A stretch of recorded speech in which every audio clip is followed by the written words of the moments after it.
नमस्कार, मैं हूं राजीव। आज हम बात करेंगे कि मुंबई जो है वो असल में किसकी है, क्योंकि प्रसिद्ध अभिनेत्री कंगना रनावत ने यह चर्चा छेड़ दी है, यह जिक्र छेड़ा है कि उन्हें शिवसेना की ओर से धमकी मिली कि अगर वो मुंबई वापस लौटी तो अच्छा नहीं होगा। अब क्या वाकई शिवसेना ने ये धमकी दी है? क्योंकि उसके बाद राउत साहब ने शिवसेना की ओर से जवाब दिया है कि हम किसी को धमकी नहीं देते और मुंबई पुलिस तो सबकी रक्षा करती है। तो वास्तव में क्या कहानी है, और जो प्रमुख सवाल है कि हाँ, मुंबई है असल में किसकी, तो इस बारे में हम बात करेंगे। और हमारे साथ खास मेहमान जुड़े हुए हैं।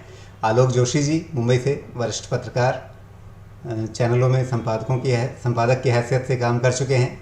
रवि बुले जी हमारे साथ जुड़ रहे हैं इस वक्त, मुंबई से ही फिल्म पत्रकार हैं, वरिष्ठ फिल्म पत्रकार, और राजनीतिक विश्लेषक अभिरंजन कुमार हमारे साथ जुड़े हैं।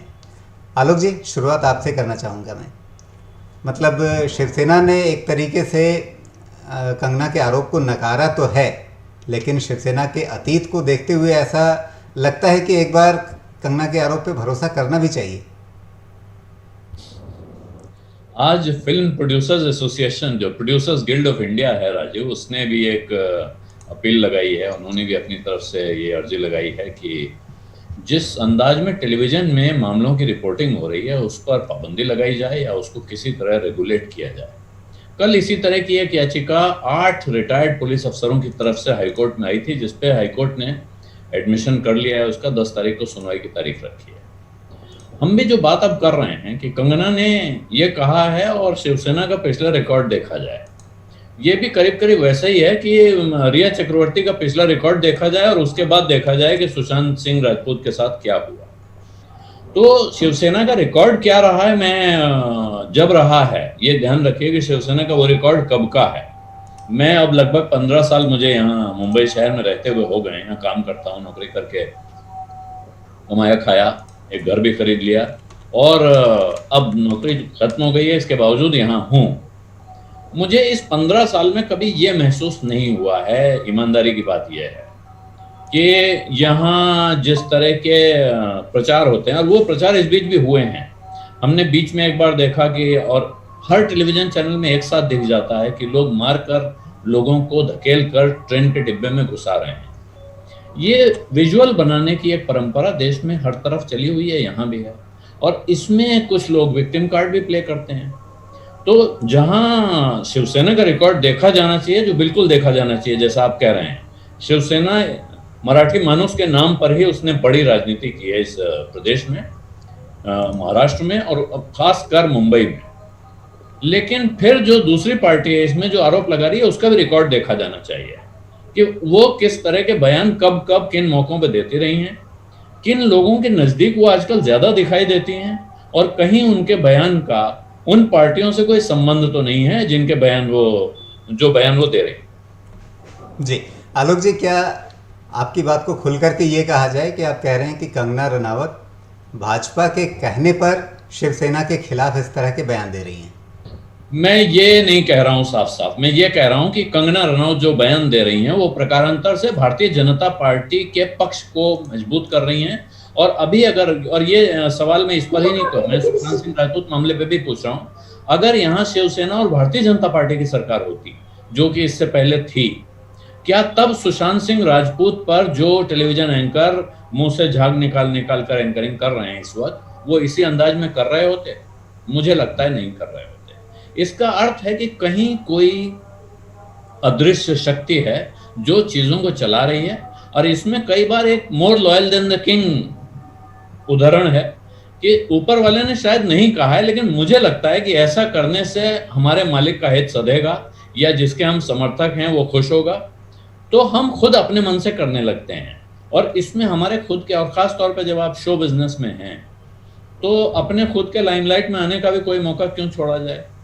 जी रवि बोले जी, क्या यहाँ पर आप इस तर्क से सहमत होंगे कि खुद कंगना रनावत का जो अपना स्तर है, या स्तर गलत शब्द कहूँगा मैं, जो उनकी विश्वसनीयता है या उनके जो पिछले बयानात हैं जिसमें वो बहुत आक्रामक तेवर के साथ आती हैं, और इसके चलते शायद कुछ लोगों के मन में ये होता है कि वो क्या अपना पुराना बदला निकालने के लिए किसी खास पक्ष के साथ हमेशा भिड़ी रहती हैं।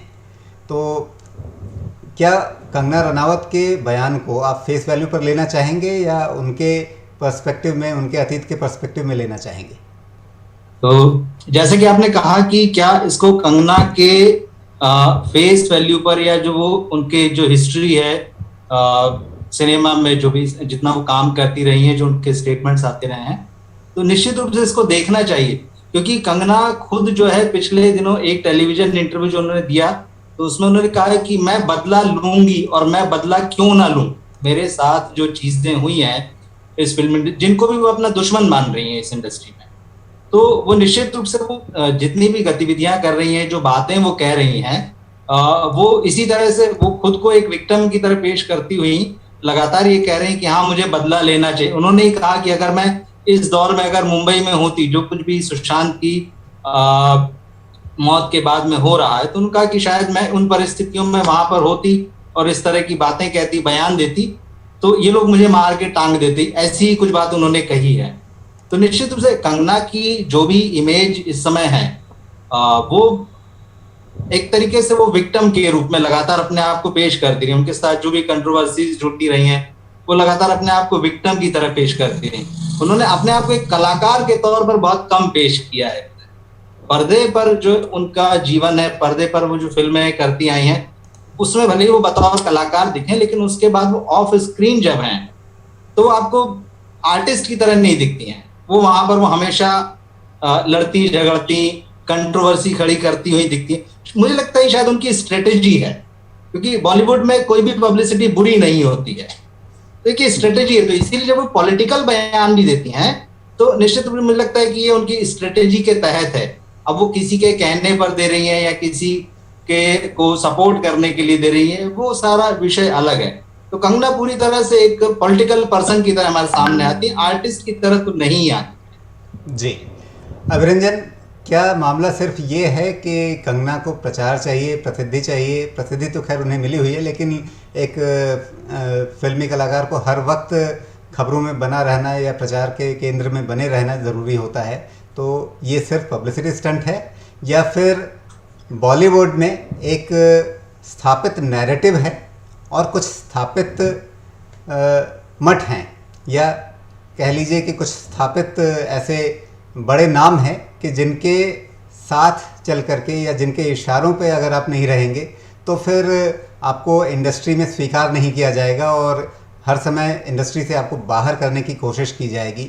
तो शायद सुशांत की कहानी में कंगना ने अपना दर्द देखा, क्योंकि वो भी लगातार इस खतरे को झेलती रही कि उन्हें इंडस्ट्री में सफल नहीं होने दिया जाए, उन्हें सब तरफ से काट दिया जाए, उन्हें अलग थलग कर दिया जाए, उनकी फिल्में ना चलने दी जाए, उनके खिलाफ नकारात्मक पब्लिसिटी की जाए।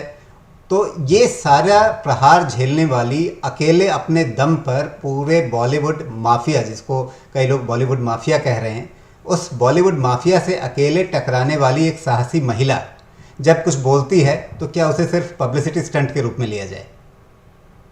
देखिए, अगर पब्लिसिटी स्टंट कहने को कह सकते हैं, क्योंकि जैसा बुल्ले साहब ने कहा कि बॉलीवुड में हर तरह की पब्लिसिटी चलती है और पब्लिसिटी स्टंट पर ही यह इंडस्ट्री चल रही है शायद, और बहुत सारे कलाकारों का करियर चल रहा है। तो इस लिहाज से अगर देखें तो आप कह सकते हैं, लेकिन फिर पब्लिसिटी स्टंट कौन नहीं कर रहा है?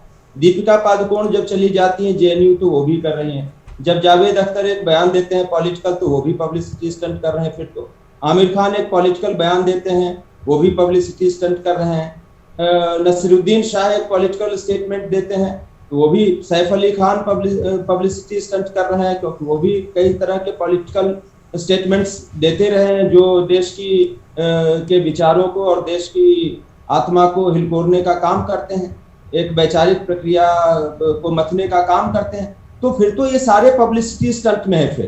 फिर तो ये मान लेना चाहिए कि बॉलीवुड में जो फिल्मकार हैं उनको जो है फिल्मों से ज्यादा लगाव नहीं है, और ये देश में जो राजनीतिक माहौल बना है पिछले कुछ साल में, सब जो है पब्लिसिटी स्टंट के पीछे पड़ गए। तो मुझे लगता है कि आप कह सकते हैं, लेकिन पूरी तरह से ये पब्लिसिटी स्टंट का मामला नहीं है। कंगना कहीं से असहज लगती है मुझे, कहीं से मुझे लगता है कि एक तो उनका स्वभाव भी है, वो आप उसको लड़ाकू कहिए या जुझारू कहिए, एक तो उनका ये स्वभाव है कि वो कुछ मुद्दों पर लड़ती हुई दिखाई देती हैं, या वो स्वभावतः जुझारू महिला है। तो एक तो मुझे ये लगता है, दूसरा मुझे ये लगता है कि वो असहज भी है कहीं ना कहीं, जैसा आपने कहा। वो बॉम्बे में मैं देख रहा हूँ काफी समय से असहज हैं, वो काफी समय से अलग थलग महसूस कर रही हैं। एक कंट्रोवर्सी ऋतिक रोशन के साथ भी चल रही थी उनकी, और भी कई लोगों के साथ उनकी कंट्रोवर्सी चलती रहती है। तो उनकी असहजता साफ दिखाई देती है। और अगर सुशांत के मामले में एक बात तो तय है कि अब सब कुछ संदिग्ध हो गया है।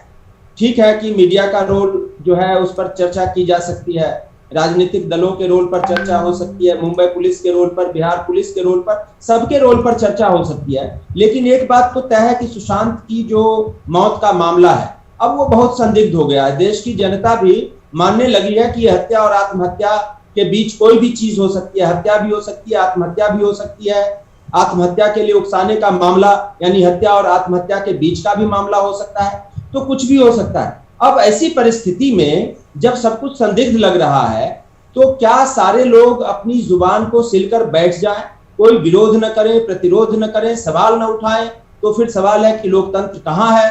आप फिल्मों के जरिए हम जानते हैं कि देश को आवाज मिलती है। देश में बहुत सारे लोग बोलना सीख गए, भाषा सीख गए, डायलॉग्स सीख गए हैं। हिंदी फिल्मों ने अन्याय के खिलाफ, शोषण के खिलाफ लोगों को प्रतिरोध करना सिखाया है। अब वहां पर जब जी अभिरंजन, ये सारी बातें तो फिर निकलती चली जाएंगी। जी आलोक जी यहाँ पे कुछ कहना चाह रहे हैं, और आलोक जी मैं आपके पास आता हूँ, और साथ में मैं एक सवाल भी आपके सामने रखना चाहता हूँ कि आज हमने ट्विटर पे देखा कि बाकायदा कंगना रनौत के खिलाफ एक अभियान छेड़ दिया गया, और अभियान छेड़ने वालों में बॉलीवुड के बड़े बड़े चेहरे भी शामिल हैं, और उन चेहरों की नज़दीकी जो है कुछ खास खेमों के साथ बहुत अपने आप में स्पष्ट है। तो एक तरफ बॉलीवुड का वो खेमा जो बहुत शक्तिशाली है, और उसके खिलाफ लड़ने वाले कुछ खास योद्धा, उसमें आप कंगना रनावत को जोड़ लीजिए, आप उसमें शेखर सुमन को जोड़ लीजिए, लेकिन ये ऐसे चेहरे हैं जो बॉलीवुड में रहते हुए भी बॉलीवुड का उस तरह से हिस्सा नज़र नहीं आते। हमेशा ऐसा लगता है कि उन पर बाहरी का ठप्पा लगाया हुआ है। जी, तो जैसे दिल्ली में आप आजकल खान मार्केट गैंग और लुटियन गैंग सुनते हैं, तो मुंबई में, और रवि बुले जी इसको अच्छे से बता पाएंगे कि अंदर क्या होता है, क्योंकि मैं इस इंडस्ट्री में बॉम्बे रह रहा हूँ, 15 साल हो गए मुझे। लेकिन मैं आप कहिए कि फिल्म इंडस्ट्री में किसी को जानता हूँ तो मैं किसी को नहीं जानता हूँ। लेकिन ये बात जो दिखती है हमें एक आम आदमी के तौर पर, ये सही बात है कि ये फिल्म इंडस्ट्री में, और यहाँ इतने सारे स्ट्रगलर दिखाई पड़ते हैं, पूरी जिंदगी यहाँ बर्बाद करके बैठे हुए हैं, कुछ नहीं हो पाया। उसमें मैं कंगना रनौत को बहुत इस बात का श्रेय देता हूँ, और मैं उनका इस बात के लिए बहुत बड़ा प्रशंसक हूँ कि उन्होंने खुलकर आवाज उठाने की हिम्मत दिखाई। उस वक्त जब वो आवाज उठाने के साथ उनकी पीठ पे कोई हाथ रखने वाला हमारी नजर में नहीं था। आज हो सकता है, आज की तारीख में हम कह सकते हैं कि इनके पीछे कौन है और ये किसके शय पे बोल रही हैं। लेकिन जिस वक्त उन्होंने पहली बार नेपोटिज्म का सवाल उठाया था, उस वक्त मुझे नहीं लगता है कि वो किसी लॉबी के साथ काम कर रही थी। होता ये है कई बार कि एक इंसान आवाज उठाता है, जेन्युइनली उठाता है, और जैसे आपने दिल्ली में बड़े पैमाने पे देखा, अन्ना आंदोलन हुआ, उसके बाद अन्ना आंदोलन कहाँ गया पता नहीं। आज अन्ना के पास दूसरी पार्टी वाले जाके कह रहे हैं कि इनके खिलाफ आंदोलन कर लीजिए, हमारे साथ चलकर। तो इस इंडस्ट्री में इतना अट्रैक्शन है कि पूरे भारत से लोग खींचे हुए चले आते हैं। इसके साथ यहाँ एक बड़ा भारी कब्जा, शिकंजा, जो भी कही है, अब कितना है मैं नहीं जानता हूँ, लेकिन पहले तो यहाँ ब्लैक मनी का, माफिया का, 2 नंबर का, जो कुछ हो सकता है सब था। ये कहा जाता है कि साहब प्रोड्यूसर दिखने का प्रोड्यूसर होता है, और तार तो कहीं और से ही चलते हैं। ऐसे में एक लड़की आई और वो ये सवाल उठा रही है। सुशांत सिंह राजपूत की मौत का जहाँ तक सवाल है कि उसमें कौन शामिल है, कौन नहीं है, और उसके पीछे क्या है, वो एक अलग, फिर वो कथा कहीं और चली जाएगी।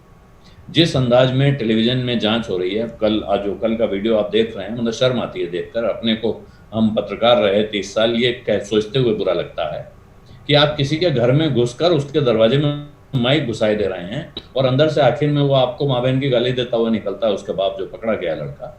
ये कितनी खतरनाक, कितनी खराब बात है। पूछ रहे हैं आपका लड़का पकड़ा गया है, बताइए। तो क्या बताएगा? क्या उम्मीद कर रहे थे? कहेगा बहुत अच्छा लग रहा है, मजा आ गया, मेरा लड़का पकड़ा गया। इसमें क्या सवाल पूछने के लिए कोई आदमी उस दरवाजे में घुस रहा है? आप सीधे सीधे ट्रेसपास कर रहे हैं किसी के घर में। तो इस अंदाज में इन्वेस्टिगेशन हो रहा है। अब जैसे अभी अभिरंजन जी ने कहा कि देश की जनता मानने लगी है। देश की जनता के मानने से इंसाफ नहीं होता है, जांच नहीं होती है, और उसके मानने के हिसाब से पुलिस को और अदालतों को काम नहीं करना चाहिए।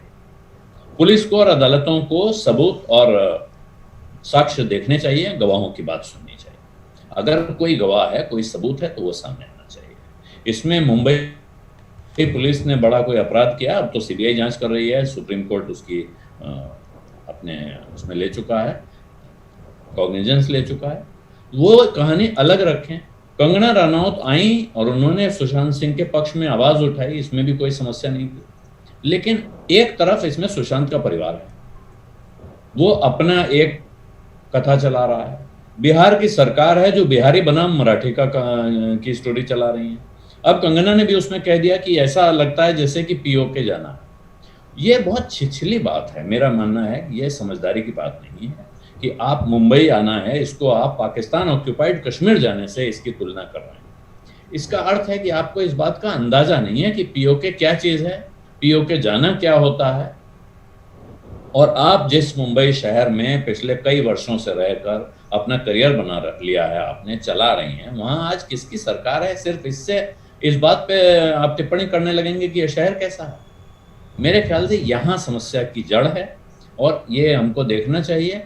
और इस वक्त ये जरूर है कि कंगना रनौत के पीछे बहुत ताकतवर हाथ हैं, तो इसलिए वो कुछ बोलकर, उन्हें ऐसा लग रहा है कि वो कुछ भी बोलकर किसी के बारे में निकल सकती हैं। मैं ये कतई नहीं कह रहा हूं कि भारतीय जनता पार्टी या केंद्र सरकार की तरफ से उनको कहा गया है करने को, ये सब करने को कहा नहीं जाता है। लेकिन कई बार मुझे ही लगने लगता है, हमारे कई मित्र हैं, हमारे टेलीविजन एंकर हैं, जिन्हें लगता है उनका धर्म है कि वो प्रधानमंत्री नरेंद्र मोदी के प्रवक्ता की तरह काम करें। उनको मैं नहीं समझता हूं कि प्रधानमंत्री नरेंद्र मोदी ने किसी भी एंकर को कहा होगा कि जाओ भाई मेरे प्रवक्ता बनो। वो अपने आप में सक्षम वक्ता हैं, जिस दिन जरूरत होगी खुद बोल लेंगे। लेकिन मैं अपना धर्म कैसे निभाऊं, मैं कैसे दिखाऊं कि मैं आपका बड़ा खास हूं? और आपको दिखाने से ज्यादा शहर को दिखाना है कि मैं इनका इतना खास हूं। ये है समस्या। जी बिल्कुल। रवि जी, अब क्या इस तरह से बॉलीवुड में जो खेमेबंदी है उसमें कंगना एक अकेली योद्धा के रूप में सरवाइव कर पाएंगी? शिवसेना जैसी दबंग राजनीतिक पार्टी से इस तरह से सीधे टकराव लेकर के आगे मुंबई में सरवाइव करना उनके लिए संभव होगा, या ये सब राजनीतिक पैंतरेबाजी है, या जैसा आलोक जी बार बार कह रहे हैं कि उनके पीछे और भी बड़े हाथ हैं, तो उन्हें ऐसी कोई डरने की या चिंता करने की जरूरत ही नहीं है? कि कंगना बॉलीवुड में सरवाइव करेंगी नहीं करेंगी, यहाँ की खेमेबाजी का उन पे क्या असर पड़ेगा, ये तो पूरा फिल्मी मामला है। लेकिन बाकी जो सारा मामला है वो पॉलिटिकल मामला है। बॉलीवुड में जहाँ तक सरवाइव करने की बात है, कंगना ने अगर नेपोटिज्म के खिलाफ आवाज उठाई है, उन्होंने एक स्ट्रगल शुरू किया है, तो निश्चित रूप से बहुत तारीफ के काबिल है। और इस लड़ाई में हम भी अगर उनके साथ आवाज मिलाते हैं, या बहुत सारे ऐसे लोग हैं जो उनके साथ खड़े हैं इस लड़ाई, बिल्कुल एकदम नेपोटिज्म जो यहाँ पर है, आप उसको कह सकते हैं। फिर एक तर्क आता है कि हर इंडस्ट्री में है, वो एक अलग बहस का मुद्दा है, कितना है कितना नहीं है। सिनेमा एक ऐसी चीज है जिसमें डिसाइडिंग फैक्टर जो है वो ऑडियंस है। ऑडियंस ही आपको बनाता है। एक लिमिट है, आप पैसा लगा देंगे, आप बैकअप कर देंगे, आप बहुत सारा प्रमोशन कर देंगे, लेकिन रवि जी एक इकोसिस्टम होता है फिल्म को चलाने का। उस इकोसिस्टम के खिलाफ जैसे ही आप चलते हैं तो बहुत दिक्कत आती है किसी के लिए। इसलिए मैं पूछ रहा हूँ कि क्या सरवाइव करना आसान हो पाएगा अब आगे? नहीं, ऐसी कोई समस्या नहीं कि कोई उनके खिलाफ धरना प्रदर्शन होंगे, या यहाँ पे फिल्मों में जो बॉलीवुड में जो डायरेक्टर है, प्रोड्यूसर, वो कहेंगे नहीं कंगना के साथ काम नहीं करना है। ऐसी कोई चीज नहीं है। यहाँ पे अगर कंगना के लायक रोल होगा और किसी प्रोड्यूसर को लगेगा, किसी डायरेक्टर को लगेगा कि नहीं ये वही कर सकती है, तो निश्चित रूप से जाके करेगा। कंगना एक बड़ी स्टार है, इसमें कोई दो राय नहीं है। उनकी बहुत बड़ी फैन फॉलोइंग है, उनका इन्फ्लुएंस भी अब हमको देखने मिल रहा है, खासतौर पर सोशल मीडिया के। देखो, इन्फ्लुएंसर भी एक बहुत सारे समाज का एक बड़ा वर्ग है जो उनको पूरी तरह से उनकी बातों को 100% सच मानता है। तो इसलिए उनके स्टारडम पे कोई सवाल नहीं उठा रहा है। समस्या जो आ रही है, कंगना जिस लड़ाई को लड़ रही है वो है किस भाषा का इस्तेमाल करना, भाषा का कैसा इस्तेमाल करना। वो जो ट्विटर पे अपनी भाषा इस्तेमाल करती हैं, जो उनकी टीम जो होती है, इससे पहले उनकी सिस्टर रंगोली उनके ट्विटर हैंडल को देखती थी या उनकी बातों को रखती थी, वो जो भाषा का स्तर है, समस्या उसमें है। वो किसी भी तरह से एक कलाकार की भाषा नहीं है। वो भाषा ऐसी लगती है जैसे आप नल पर खड़े होकर जो पानी के लिए जो लड़ाई मचती है, वो उस किस्म की भाषा है। आप अपना तर्क रखिए, अपनी बात समझाइए, अपनी बात कहिए, लेकिन अगर आप सीधे ये कहेंगे अटैक करने के नाम पर कि हम दूसरे को अपमानित करें, तो यहाँ सब स्टार हैं, यहाँ कोई किसी से कम नहीं है। और ऐसा नहीं कि कंगना अकेली एक्ट्रेस हैं, अकेली लड़की हैं जिन्होंने बाहर से आकर यहाँ पर अपनी जगह बनाई है। पहले दिन से, जिस दिन से ये फिल्म इंडस्ट्री है, आप इतिहास उठाकर देखिए, लोग यहाँ बाहर से आते रहे हैं, अपना मुकाम बनाते रहे हैं, उन्होंने शीर्ष स्थान हासिल किए हैं लोगों के दिलों में, फिल्म इंडस्ट्री में, पैसे के लिहाज से। क्योंकि बहुत अनोखी चीज नहीं है कि आपने एक स्ट्रगल किया है और आप निकल के आए हैं और आपने नेम फेम पाया है, पैसा पाया है। अब यह है कि आप अपनी उस लड़ाई को प्रोजेक्ट कैसे कर रहे हैं। तो ये उनका जो प्रोजेक्शन है, तो वो प्रोजेक्शन जो है आपका आज ट्विटर की दुनिया में या टीवी की दुनिया में, वो भाषा है। भाषा ही वो माध्यम है जिससे हम अपनी बात करते हैं। तो कंगना ने बहुत सारे दुश्मन जो हैं वो बोलने से बनाए हैं। कैरियर में खींचतान सब जगह होती है, एक दफ्तर में भी होती है, एक कॉर्पोरेट ऑफिस में भी होती है, इसी तरह से फिल्म इंडस्ट्री में भी होती है। कई बार वो राइवलरी छोटी रहती है, कई बार कट थ्रोट हो जाती है जी। वो सब जगह पर है जी, बिल्कुल। लेकिन आप उस अपनी लड़ाई को बताते कैसे कि कैसी लड़ाई है मेरी। तो मसला भाषा का है। अभिरंजन, क्या बिल्कुल बिल्कुल भाषा का मसला है जी। अभिरंजन, क्या कंगना एक सही बात गलत तरीके से बोल रही हैं, या कई बार वो अपनी सीमा लांघ जा रही हैं, या जैसे आलोक जी ने जिक्र किया कि आप मुंबई को, जहां पर आपने आकर के अपना यश, शोहरत, पैसा सब कुछ कमाया, उस जगह को आप तुलना करने लग जाएं पीओके से, या उस बात को भी आप कहेंगे कि संदर्भ से काट करके वो कहना कुछ और चाह रही थी, किसी और रंग में रंग दिया जा रहा है? कैसे देखा जाए इसे? देखिए, ये बात जरूर है कि कंगना की जो भाषा है, पीओके वाली बात पर तो देखो मैं नहीं कहूँगा, क्योंकि मुंबई जो है वहाँ पर शिवसेना का जो रवैया रहा है, जो शुरू में आपने इतिहास की बात की, तो ठीक है, प्रभावशाली लोगों के साथ, well to do, well settled लोगों के साथ वहाँ पर हो सकता है चीज़ें नहीं हुई होंगी, लेकिन हम सब जानते हैं कि बिहार, उत्तर प्रदेश के मजदूरों के साथ समय समय पर क्या होता रहा है। उससे पहले जो है दक्षिण भारत के लोगों के साथ क्या हुआ, ये सारी चीजें हम लोग जानते हैं। तो कई लोगों के मन में ये सवाल उठता है कि क्या मुंबई भारत का ही हिस्सा है? क्या वहां पर भारत का संविधान लागू है? क्या वहां पर लोग रह सकते हैं, नहीं रह सकते हैं? तो पीओके का अगर जिक्र उस संदर्भ में है तो उसमें मुझे एतराज नहीं है। मुझे एतराज है ये बाप की लड़ाई, बाप को बीच में लाने से। कंगना भी बाप को बीच में ला रही है, उनके बाप पे जा रही है, शिवसेना के लोग भी इनके बाप पे जा रहे हैं। ये ठीक नहीं है। ये जो आलोक जोशी कह रहे हैं, बुले साहब कह रहे हैं, उनसे मैं यहाँ पर सहमत हूँ कि आप इस तरह की छिछोरी भाषा का इस्तेमाल नहीं कर सकते। असहमति दर्ज कराना लोकतंत्र का एक जरूरी अंग है और उससे आपको कोई नहीं रोक सकता है, लेकिन असहमति दर्ज कराने के लिए किसी को किसी के बाप को चैलेंज नहीं करना चाहिए। तो यहाँ पर तो देखो कंगना से गड़बड़ी हुई है। बाकी ये जरूर है कि मुंबई में ठीक है कि लोग जाकर काम करते रहे, बड़े बड़े स्टार बने हैं, लेकिन हम सब जानते हैं कि लंबे समय से ये लोग चाहे कितने भी बड़े स्टार क्यों न हो गए हों, वो शिवसेना से अपनी बना के रखते हैं, ठाकरे परिवार से अपनी बना कर रखते हैं, उनके रहमो करम पे रहते हैं। आप नाम लेकर मैं बोल सकता हूँ, चाहे अमिताभ बच्चन हो, चाहे लता मंगेशकर हो, इतनी बड़ी हस्ती है, कोई भारत रत्न हो गया है, कोई मिलेनियम स्टार कहा जाता है, लेकिन इनकी हैसियत ये नहीं है कि मुंबई में ठाकरे परिवार के खिलाफ एक स्टेटमेंट दे दें, एक बात जो है शिवसेना के खिलाफ कर दें। तो ये आतंक तो रहा है शिवसेना का, और जब इस तरह का आतंक रहता है, उसमें एक लड़की जो सहज महसूस नहीं कर रही है, ठीक है, वो पॉलिटिकल स्टेटमेंट्स दे रही है, और मुझे ऐसा लगता है कि पॉलिटिकल बैकिंग भी है उसके पीछे, निश्चित रूप से होगी, किसी ने उसको कहा नहीं होगा, लेकिन उस बैकिंग के सहारे वो ऐसा कर रही होगी, ये भी मैं मान लेता हूं। लेकिन अगर वो चैलेंज कर रही है उस चीज को, तो भारत के, शेष भारत के लोग, मुंबई के लोगों को बुरा लग सकता है, महाराष्ट्र के लोगों को बुरा लग सकता है, लेकिन शेष भारत के लोग शिवसेना के इतिहास के साथ जोड़कर ही इस चीज को देखेंगे। भाषा का समर्थन तो मैं भी नहीं करता। जी आलोक जी, आप कुछ कहना चाह रहे थे और इसके साथ ही आप इस चर्चा का एक सार भी कह सकते हैं क्लोजिंग कमेंट के रूप में अपनी। नहीं देखिए, सार क्या है, सार है यही असली जो कथा है। और इस पे मेरा ख्याल है आपको रवि जी का एक कमेंट लेना चाहिए। एक ये जो फिल्म इंडस्ट्री है ना, ये एक ऐसा हथियार है जिसको हर आदमी अपने हाथ में लेना चाहता है। और ये पिछले कुछ समय से ऐसा लगता है कि ये कोशिश चल रही थी कि किसी तरह इन लोगों को दबाओ। ये एक मौका मिल गया है, जिस बहाने आप इंडस्ट्री को बदनाम करके दबाइए, किसी चीज में इम्प्लीकेट करके दबाइए। दुख की बात यह है इसमें कि कंगना रनौत को इस किस्से में इस अंदाज में शामिल नहीं होना चाहिए। बात तो दोनों तरह, देखिए बाप का नाम दोनों तरफ से लिया जा रहा है। उधर संजय राउत भी कह रहे हैं, वो मराठी में लिखा हुआ है तो मैं पढ़ के सुना सकता हूँ, लेकिन वो भी कुछ इस तरह की बात कर रहे हैं कि हाँ मुंबई जो है मराठी मानुस के बाप का है। कंगना कह रही है कि मुंबई किसी के बाप का नहीं है, तो वो कह रहे हैं मुंबई मराठी मानुस के बाप का है। मराठी में लिखा हुआ है इसलिए मैं उसको ठीक से समझता नहीं हूँ, लेकिन ये समझ में आ रहा है। साथ में वो कुछ ये भी कह रहे हैं कि जो लोग ऐसा नहीं मानेंगे उनका श्राद्ध कर दिया जाएगा। इसके नीचे बड़ी लंबी कथा कहानी चली हुई है।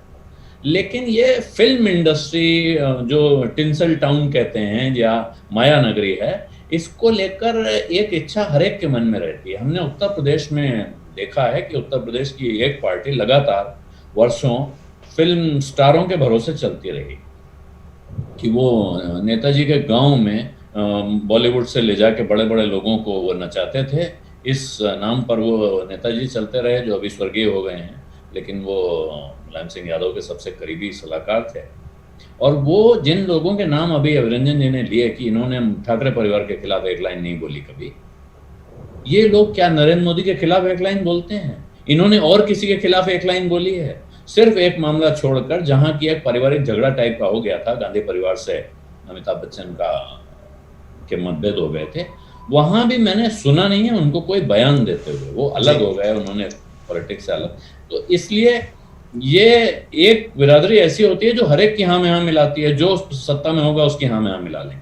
जी आलोक जी, अब इस चर्चा का समय पूरा हो रहा है। उसकी बुराई हो नहीं सकता। जी आलोक जी, अब एक सेकंड, अब इस चर्चा का समय पूरा हो रहा है तो रवि जी से आखिरी टिप्पणी लेकर के इसे यहाँ पर हमें समाप्त करना होगा। रवि जी, जो सारी लड़ाई क्या ये है कि माया नगरी पे कब्जा किसका है? निश्चित एक सारी लड़ाई तो नहीं, लेकिन ये एक बड़ी लड़ाई जरूर है कि माया नगरी पर कब्जा किसका हो। और ये सिर्फ कलाकारों की या प्रोड्यूसर्स या डायरेक्टर्स की लड़ाई नहीं है, अब ये राजनेताओं की लड़ाई भी धीरे धीरे बनती जा रही है। हमें ये ध्यान देना चाहिए कि बॉलीवुड जो है एक तरीके से हमारा कल्चरल रिप्रेजेंटेटिव होता जा रहा है पूरी दुनिया के नक्शे पर।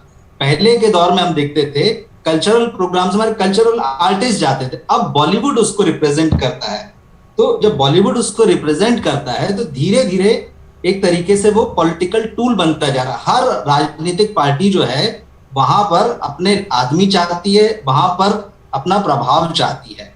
तो ये एक बहुत इंटरेस्टिंग बदलाव का दौर है कि किस तरह से बॉलीवुड, पहले बॉलीवुड और जैसे अंडरवर्ल्ड होता था, अभी इसी तरह से बॉलीवुड और पॉलिटिक्स हो रहा है। ये एक नया शेप ले रही है जो आने वाले दिनों में आपको शायद बहुत कुछ साफ दिखाई। जी बिल्कुल, वैसे इसमें नयापन भी कुछ नहीं है क्योंकि नेहरू आप बोल रहे हैं राजीव जी, एक चीज की तरफ और मैं आपका ध्यान दिलाना चाहूंगा।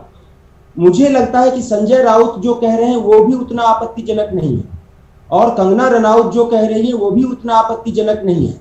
ये दो लोगों की लड़ाई है। मैंने पहले ही कहा कि बाप को बीच में किसी को नहीं लाना चाहिए। सबसे ज्यादा आपत्तिजनक मुझे लग रहा है जो महाराष्ट्र के गृह मंत्री अनिल देशमुख ने कहा है। आप एक सरकार के गृह मंत्री होते हुए अगर ये बयान देते हैं मीडिया में कि उनको महाराष्ट्र में रहने का हक नहीं है, अगर वो इस तरह की बात करती हैं तो उनको रहने का हक नहीं है। वो चाहे किसी भी तरह की बात करें, अगर वो गैर कानूनी बात करते हैं, असंवैधानिक बातें करती हैं, तो उनके खिलाफ जो है लीगल एक्शन हो सकता है। लेकिन चाहे वो किसी भी तरह की बात कर सकती हैं, किसी भी राज्य की सरकार के मंत्री को और खास करके गृह मंत्री को ये कहने का बिल्कुल भी नैतिक और संवैधानिक हक नहीं होना चाहिए कि किसको रहने का हक है या नहीं है। तो मुझे इस पूरे विवाद में संजय राउत और कंगना रनौत दोनों से बढ़कर ज्यादा आपत्तिजनक बयान अनिल देशमुख महाराष्ट्र सरकार गृह मंत्री का लगा है। जी हाँ, लेकिन जिस वक्त इस देश में लोगों को पाकिस्तान भेजने की प्रथा चली हुई हो और लगातार चलती जा रही हो, उस वक्त किसी एक राज्य के किसी एक मंत्री से इस तरह की बात सुनना कोई बड़ा अजूबा नहीं है। जी, बिल्कुल अब कौन काबिले कितना एतराज है, कौन इसमें कितना कोई सही शक कौन कितना गलत, नहीं ये करना चाहिए था उन्हें। जी, कौन कितना सही कौन कितना गलत, इसके लिए स्केल अलग तरीके से बनाना पड़ जाएगा शायद। बहरहाल जैसा रवि जी कह रहे थे कि जो एक चुनावी या राजनीतिक टूल के रूप में माया नगरी इस्तेमाल होती है, उसके कारण बहुत कुछ ये खींचतान चल रही है और इसमें भी कुछ नया नहीं है, क्योंकि दिलीप कुमार नेहरू जी की कांग्रेस के लिए चुनाव प्रचार कर चुके हैं, तब से ये कहानी चली आ रही है और आज तक चली आ रही है और आगे भी चलती ही रहेगी। बहरहाल अभी इस चर्चा को यहाँ समेटने का वक्त है। आप सभी मेहमानों का, तीनों विद्वानों का बहुत बहुत धन्यवाद इस चर्चा में हिस्सा लेने के लिए। धन्यवाद।